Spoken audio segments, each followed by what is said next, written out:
Hello, this is Jason Cable, Director of Athletics at Alabama State University, and I believe leadership is the ability to inspire people to become a better version of themselves. I was able to learn this during my time at the Charles Wilcom Leadership Institute, where I was able to engage with professionals in the industry and with a cohort group that helped me develop my leadership philosophy, learning from that group and also from the programming that the Leadership Institute provided. I'm forever indebted for that process and for that training. I encourage anyone who have an interest in becoming a better person, a better leader, to explore the Charles Wilcom Leadership Institute opportunity. Enjoy the episode.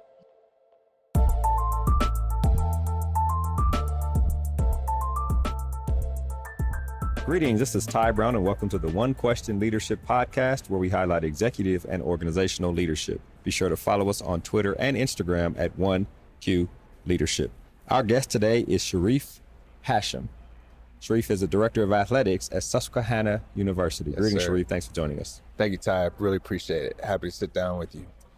Now, Sharief, your background, you've been in college athletics for roughly 10 years, Yes, sir. but been an athletics director for roughly 8, almost 9 of those 10 years, which is crazy, right? Yeah. Blessed. Yeah, right.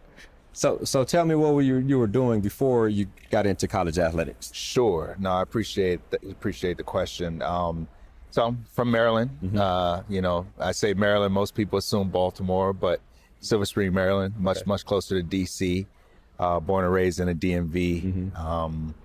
Was a high school basketball coach at 21 years old, coached JV. And that's really when I fell in love with working with young people in general, mentoring, youth development programming for the most part. So my background is Montgomery County Public Schools, Montgomery County government. I was a recreation specialist for the Montgomery County government for about 7 years. Prior to that, I was a special education paraeducator at Montgomery County Public Schools for about 7 years. So those entire 14 years, I was a high school basketball coach. I was a JV coach, then an assistant varsity, and then a varsity head coach at my alma mater, Wheaton High School, also in Silver Spring, Maryland. Coached some young men who, are today with children and houses and MBAs and a couple law degrees. And during that time, I actually coached Josh Hart, New York Knicks Josh, for 1 year.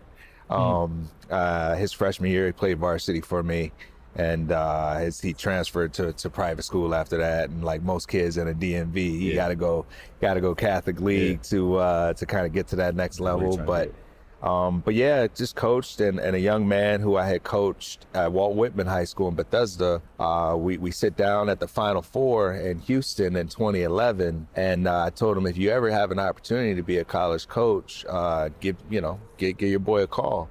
So Dan Engelstad, he's now the head basketball coach at Mount St. Mary's, D1 Mount St. Mary's. He brings me to Vermont to be one of his assistants. So first time ever living outside of DMV, I moved to Bennington, Vermont, small town USA, and was assistant basketball coach and admissions counselor. So that admissions path really helped me accelerate the learning curve and understanding higher ed. And California was my recruiting territory. That was great. I recruited nursing and rad tech students, as well as college athletes, basketball, volleyball, a little bit of soccer. And long story short, my third year, I became the interim athletic director at Southern Vermont College. 9 months later, they removed the interim tag. And then, so 2 years there as an AD, 2 years at SUNY Potsdam as an AD in the SUNY system. And as we all know, the pandemic hit in March 2020. And I started really kind of considering getting back home closer to Maryland. I've got an 11-year-old daughter, so, friends and family. And so, fortunately, Susquehanna was open, and I interviewed, applied, 2 Zooms online. And the first time I visited campus, I rode in with my U-Haul truck. And so that's about 3.5 years now I've been an AD at Susquehanna. Yeah, so 21 coaching high school. Were you still in school? I was a student at Howard University. Yep. Okay, yeah. I was still in school. Right. Yeah, and then when you had your college job, you were assistant coach. Yep. And then they made you interim athletics director. Yes, sir. Yes, Tell me sir. about that. Oh man, so thank you. I'm getting chills just thinking about the process. I'm really blessed, you know. Right place, right time, relationship. So I'm coaching Dan. He's a junior in high school, and I was assistant on his varsity team. Okay. We had a phenomenal year. We went 18-5, and our birthdays are a week apart, and we just had a good relationship. Fast forward 12 years later, he asked me to be to be an assistant, and you know I think I was about 36 at the time, and I think this was 2013, and I knew, you know, this may not happen again where someone just calls you and say, I need a coach and I want you to be an NCAA assistant. So I ended up taking a $30,000 pay, $34,000 To pay do what cut. you love, right? To do what I love, to take that next step, to try to be a college coach. I gave myself a 5-year plan to be a head coach. By my second year there, which would have been the summer of 2015, I had attained my master's. Summer of 2016, I had attained my master's degree, and I was looking at returning. I was actually interviewing for college jobs, and I was a finalist at Newberry College in Brookline, Massachusetts, which is now closed. But they hired a guy named Dana Barros instead of me. Dana played at Boston College and then played in the NBA for a while, so they made an excellent hire there. But and then a couple months later, October 2016, I was brought back to campus, and by that time, I had really developed a close relationship with the VP for admissions. I was more or less the number 2 in admissions. I was doing some diversity initiatives type programming on campus. I just had a presence on campus, and I think they felt comfortable with asking me to step in as an interim AD. They told me interim AD for 2 years, and then we're going to post it, and we'll go from there. And I understood that this was a blessing, and that it was an opportunity for me that I couldn't say no to. And they asked me, "Do you have any questions or anything that you?" I said, "Well, I'm a little concerned about the salary. What are your thoughts there?" And we're going to give you a $2,000 pay increase to, and I say, okay, well, I haven't done a market value analysis, but I'm pretty sure $2,000 doesn't really equate to what the responsibilities entail for the job. From assistant coach, you're going to give me $2 more. Exactly. But I had just gotten a raise. I had just moved from $33K to $47K. Okay. And so I think they were thinking that, well, he's going to be content with that. We'll give him another 2. And he'll be. So they told me, end of fiscal year, we'll take care of you, and they did, and they actually removed the interim tag 9 months later. So really? Right off the bat, not even. Yeah, it was. October 2016, and by June 2017, the interim tag had been removed. You know, they lost a little bit of leverage in the salary negotiation because they removed the tag before. So I got, you know, it was for that region, Vermont. Yeah, it was pretty good. You know, it was, you know, it wasn't, you know, we're playing schools in our conference that are in Boston. And so it was a much different pay scale in Boston versus Bennington, Vermont. So what was your role when you were in that recreation role before you took that assistant? Sure. Before I moved to higher ed, I was a recreation. That's a great question, Ty. I appreciate that. I was a recreation specialist. A buddy of mine, Matt Miller, he's a D1 assistant coach at Loyola, Maryland. Matt used to call me the mayor of Silver Spring, Maryland. My job was to bring a recreation center to the high school. So the high school, 2 middle schools, and 2 elementary schools, all in the same cluster. I probably had about 40 people on payroll, teachers, administrators, law enforcement, college students, high school students, all part-time. We'd come in with ping pong tables, board games. We did academic support, salsa classes, cooking classes, some literacy programming. And it was a Wheaton High School, so it's my alma mater, and I'm coaching basketball at the high school. I had a dream job, coaching basketball at my alma mater. I'm not a teacher in the classroom, but the administration treated me like an administrator because we're doing all this good work for the community and for the student body.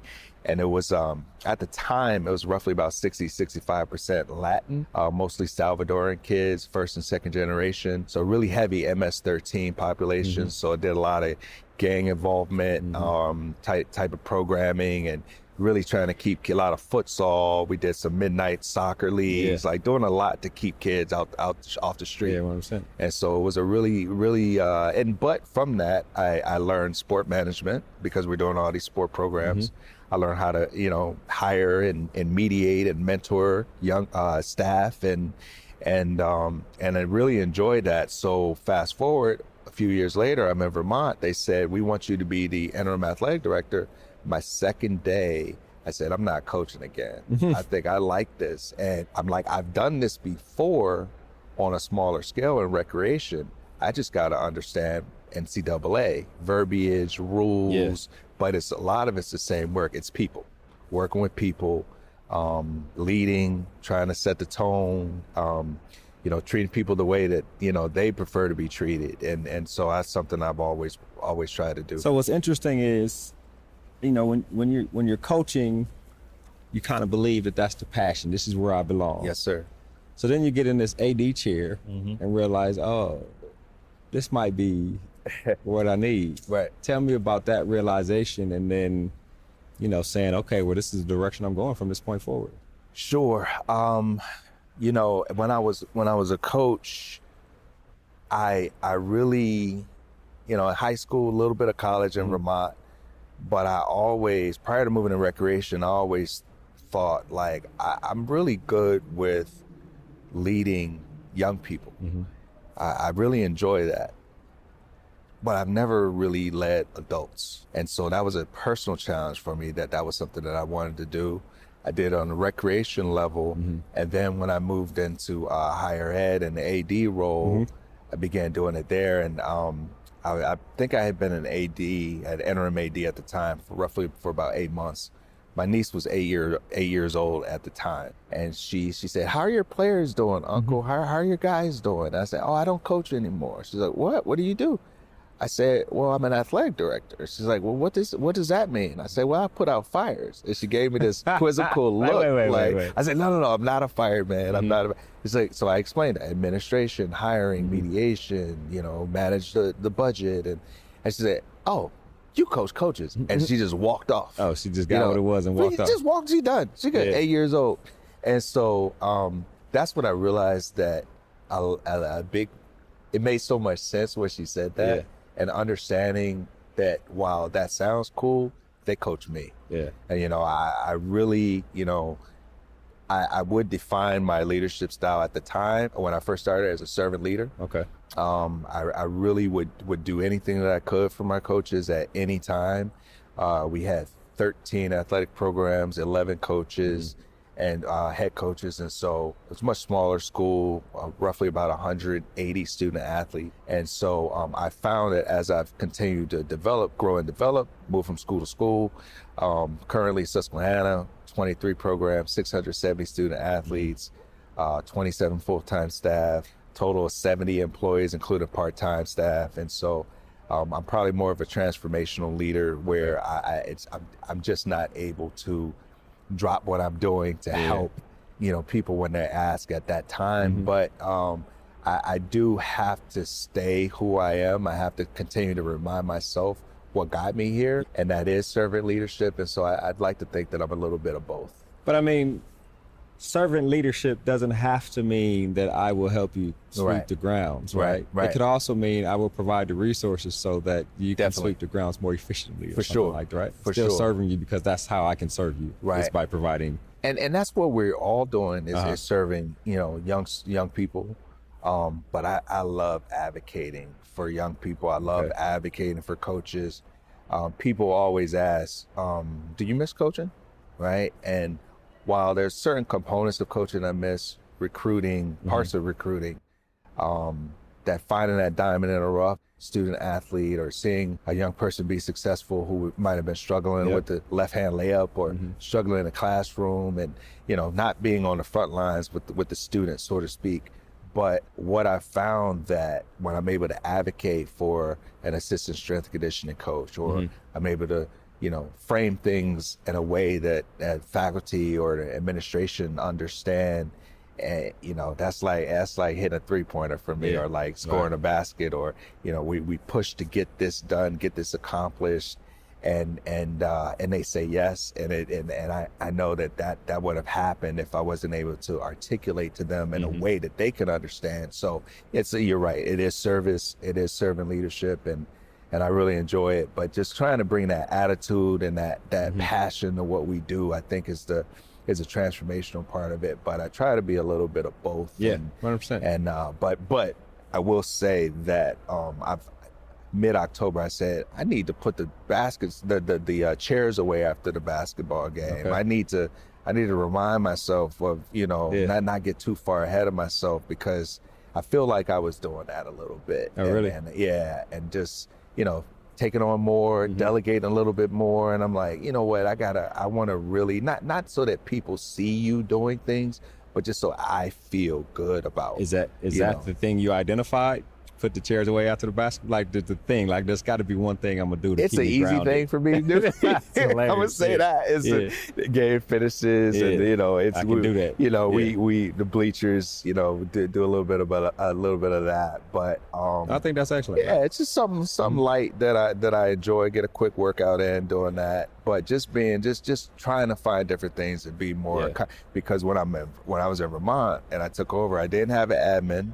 I didn't have an associate AD, so it was just me. So I did all those things. So it was just, and I was a little younger. Yeah. So I'm just, 14-hour days, like it's nothing. Yeah. And so I've kind of gotten away from that a little bit, and I enjoy it. And just trying to stay humble and remember who I am and what, like I said, what got me here. Is there an aspect of leadership that you still struggle with, maybe?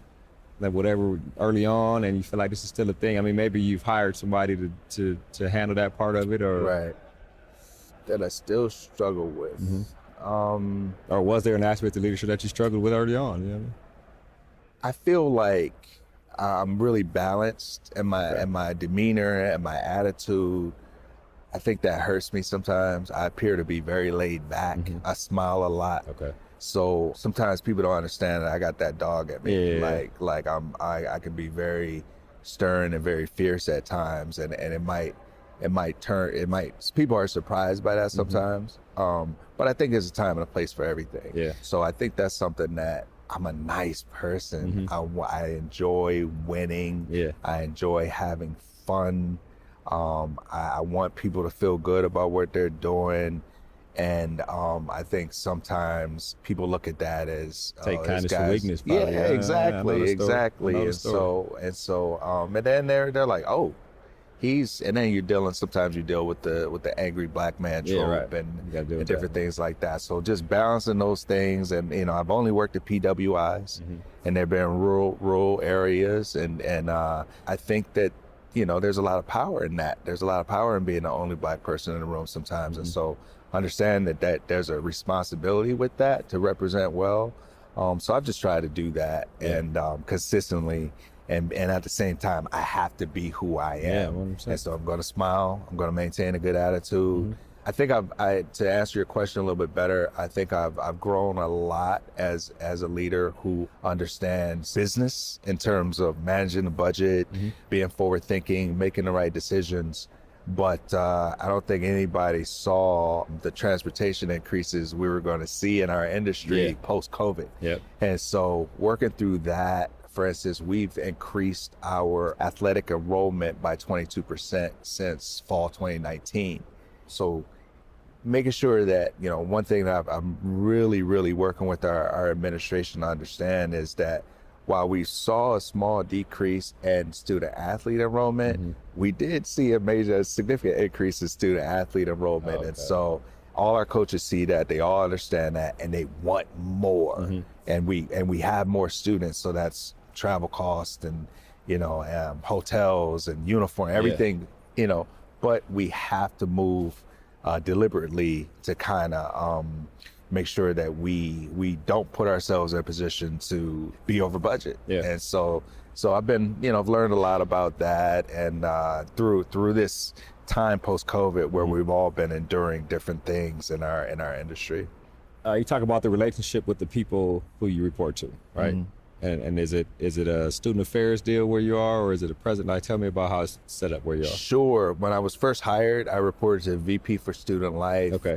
Currently, I report to the provost. There has been some time when between jobs where I reported directly to the president. But he's our president, Dr. Jonathan Green. He's very hands-on with athletics. I have direct access to him. So while I do report to the provost, I have access to the president, but I also, I work well with anybody. So it's been good for me to be able to have different leaders in our campus community to report to and ask questions and gain ideas from, and really just try to be an asset as much as possible. Partner with our DEIB department to do some different things on our campus. But I just, going back to my background in recreation, youth development work, I really enjoy touching other parts of campus. I've worked in admissions, so making sure we maintain a positive relationship with admissions, and of course advancement. We work closely with advancement and do some different things. We're actually, when we leave Phoenix, our associate AD, Stephanie Johnson, and I, she's out here too, we're going to fly back into Philly, and our men's basketball team is playing at the Palestra on Sunday at the 14th at 5. Palestra is like the cathedral of Philly college basketball. So it's really exciting for us to play there. We've got a meet and greet with alumni at 2:30 p.m. and then we play at 5 p.m. And it's I really love connecting with alumni, like and not, it's not all about cultivating and stewarding relationships to gain donations, but it's just really that community piece and building relationships. It's a great fun part of the job. Which is excellent. Ask a couple questions here and then we'll wrap. Sure. Purpose of an athletics department is to enhance the academic mission of the university. Tell me about that, how you tie into that. I mean, obviously student athletes going to classes and that kind of thing, but tell me about how you, with intent, tie into enhancing the academic mission of the university. I appreciate that. Well, I think a big part of it is marketing and branding what we do. Okay. People don't always understand what we do. Could be within the campus community, could be outside the campus community. A lot of times they just assume that these coaches are glorified PE teachers and they just rolling the balls out and that kind of thing. They don't understand that this is a job no different than the D1 level, right? Our kids get up at 6 a.m. for strength conditioning. They got the same sleep issues that some of the D1 athletes have also that we're trying to harness. And of course the same mental health issues, but and trying to brand what we do, I've really tried to get people in our campus community to understand that we are 34% of the student body. Which is significant. And that our students, I've really marketed that our women student athletes are the campus's highest achieving student. And so really to get people to celebrate these things. And I think, we've always been around 25%, but we've peaked post-COVID. I think that people didn't really grasp how integral, they knew we had sports. Our football program, the D3 national championship is called the Stag Bowl. Alonzo Stagg coached at Susquehanna twice. He was a head coach and then left and then came back and was assisted his son. And so college football in Susquehanna's community is huge. So they've always understood that athletics is important to the university, but really just marketing how important we are, how successful our students are academically, the conference awards that we receive to be for academic recognition, marketing those things. So really just going out of my way to connect, build relationships with the faculty. When I was at SUNY Potsdam, our coaches taught, so they were faculty. Right. So I was a faculty person. So I've always enjoyed, some ADs don't go to faculty meetings. I enjoy sitting in a room and having discussions. And I'll tell you this, I hang out with faculty. I don't necessarily hang out with our staff. And who wants to be around their boss when they're letting their hair down, so to speak. So I built a lot of relationships with the faculty department. Shout out Susquehanna Creative Writing. Those are my people, and just really try to again market what we do, get people to and then in turn try to get them to come to our games so that the faculty, everywhere I've been, you've got someone who's been there 20, 30 years and never been to a game. Come see your student athletes in this space, and you might see a different young person. Yeah. And so I just kind of enjoy having those conversations. Yeah, which is excellent. That's his last question, then we'll wrap. You're in a room, and you probably actually have done this, full of people who aspire to be a leader, either in college athletics, in the corporate world, and then to lead an organization, or the room is full of people who are currently athletic directors or leaders of organizations, CEOs, whatever. And you want to give them 1 or 2 points that you think will help them on their path to become successful and effective leaders of organizations, corporations, athletic departments, whatever. What do you think the imperative 2 points would be if you were talking to this room?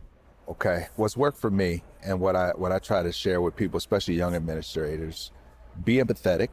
Okay. Obviously, trying to put yourself in people's shoes, understand what they're going through. If you do that, sometimes you know when to not push a button, when to kind of give them their space. I think that's worked well for me. Being emotionally intelligent is very important. That goes along with empathy. Know your leadership style. Okay. Being able to define your leadership style is important. Understanding who you are as a leader, what's important to you, maintain, be who you are, but knowing your leadership style. And lastly, Bennington, Vermont, Potsdam, New York, which is basically Canada, and now Central PA, very rural, 20 minutes from Bucknell, but still somewhat rural. So, for a lot of times for women and ethnic minorities, go places where, you can, don't be afraid to go places where you can get outside of your comfort zone. Don't wait till your late 30s to move to, someplace where, can help you develop getting outside your comfort zone. And a lot of times, they may be looking for diversity. They may be looking for women. They may be looking for, something different. And I think sometimes we want to work in DC, we want to work in LA, we want to work in Miami, we want to hit these specific pockets. And the opportunity may not be there, but you might have to go somewhere first, and you might be surprised how much you develop as a professional in these spaces. Right. It's worked for me, so I try to lead people with that, to really get outside their comfort zone. Which is excellent. So be empathetic. Yep. Understand who you are as a leader and your leadership style. Yes, sir. And get outside your comfort zone. There it is. Yep. Where you work. Well, that's excellent. I think this has been a great conversation. I really appreciate you joining us here on the One Question Leadership Podcast. Thank you so much, Ty. It's been a long time, and I'm glad I finally got the opportunity to sit down with you, man. Thank you so much. I really 100%. Appreciate it. That was Sharief Hashim. Yep. Sharief is the Director of Athletics at Susquehanna University. Yes, sir. And of course, I am Ty Brown with One Question. And keep in mind, the role of a leader is to create and maintain an environment that people want to be a part of. And as always, be better tomorrow than you are today.